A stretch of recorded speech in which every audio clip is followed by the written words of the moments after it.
Hi guys, so we're solving this question on integration and volumes generated when shaded regions are rotated. And for this question, which says the diagram shows part of the curve y equals 6 over x and the points 1, 6 and 3, 2 on the curve, and the shaded region bounded by the curve and lines y equals 2 and x equals to 1. Part A is saying find the volume generated when the shaded region is rotated through 360 about the y-axis, right? So for this question, we're rotating about the y-axis.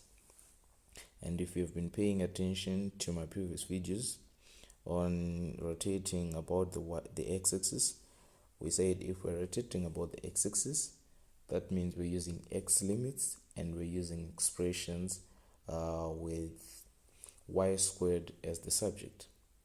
But for this case, since we're rotating, this region is being rotated by the y-axis, it means we're going to need y limits, right? And if we look at our equation, this region is being rotated in the y-axis, so the limits that we will be using are 2 and 6, right? The y coordinates, so it's 6 and 2, right?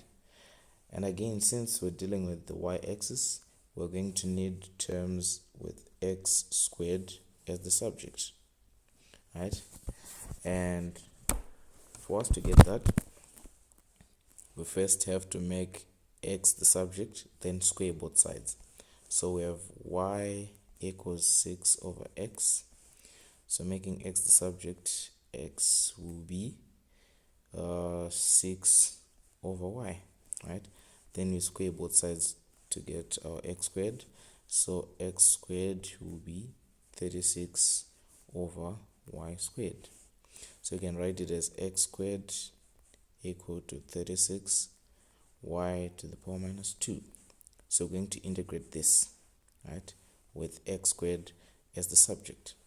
And if we look at the equation again, we can see that the shaded region is not lying on the y-axis, right? It's not lying on the y-axis, rather it's lying on this line, right, which is x equals to 1. So we're going to have to subtract the integral of this line because the region is not lying directly on the y-axis on which it's being rotated through 360, but it's lying on x equals to 1.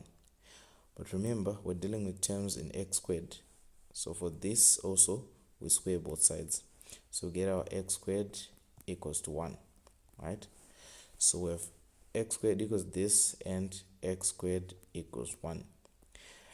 And the reason we're going to subtract the integral of this is x equals 1 is below the curve. If the region is rotated through the y-axis, we will say this is below the curve. So we'll be saying the integral of the curve minus the integral of this line, right?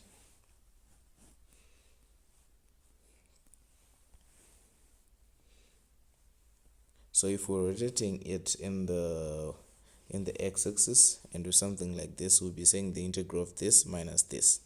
And for the y, we have something like this. So this will be considered to be below this, since we're going to rotate in the y-axis, right? So that's why we're going to subtract the integral of that.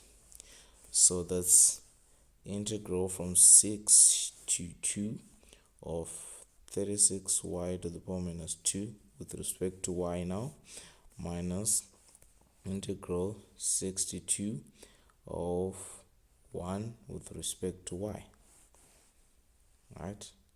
We're saying with respect to y because we're going to sub in y limits, right, y values.